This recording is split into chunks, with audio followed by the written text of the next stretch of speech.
اول حاله هنشوفها مع بعض هنا فاول لصالح النادي الاهلي. هنشوف مع بعض هنا هتلاقي فيه التحام بالقدم، وطبعا هنا الالتحام موجود والفاول سليم.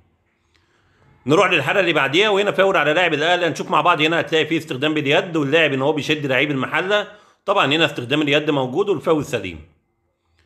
نروح للحاله اللي بعديها هنا الحكم حسب لمسه يد على لعيب النادي الاهلي. هنشوف مع بعض هنا هتلاقي الكره جايه في كتف لعيب النادي الاهلي، وطبعا هنا المنطقه دي بتاعت الكتف ما بتتحسبش فيها لمسه يد، لكن هنا الحكم حسب المخالفه على لعيب النادي الاهلي، وطبعا هنا قرار الحكم قرار خطا. نروح للحاله اللي بعديها وهنا كان لاعب المحله بيطلب بضربه جزاء. نشوف مع بعض كده هتلاقي هنا لعيب النادي الاهلي وصل للكره ولعبها، طبعا هنا اللاعب وصل للكره ولعبها وما حصلش اي التحام بعد اللعبه ديت زي ما احنا شايفين مع بعض، وطبعا هنا الحكم كان قريب جدا من اللعبه وشاف ان هي ما فيش ضربه جزاء، وطبعا قرار الحكم قرار سليم. نروح للحاله اللي بعديها وهنا فاول على لاعب المحله. هنشوف مع بعض بقى هنا هتلاقي لعيب الاهلي هو اللي لعب الكره زي ما احنا شايفين مع بعض، وبعد كده لاعب المحله عمل التحام بالقدم، طبعا هنا الاتحام موجود والفاول سليم والانذار كمان مستحق.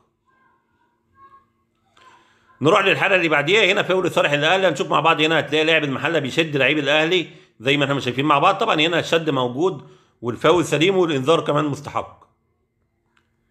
نروح للحاله اللي بعديها هنا فاول لصالح الاهلي. هنشوف مع بعض هنا هتلاقي فيه التحام بالقدم، وطبعا هنا الاتحام موجود والفاول سليم. نروح للحاله اللي بعديها والحاله دي مهمه جدا وهي ضربه الجزاء اللي اتحسبت للنادي الاهلي. نشوف مع بعض حاجه مهمه جدا، هل هنا اليد بتاعت لاعب المحله مكبره حجم الجسم ولا في الوضع الطبيعي زي ما احنا شايفين مع بعض. بص بقى على اللاعب اللي وراه هتلاقي ان هو اللاعب حاطط ايديه ورا ظهره.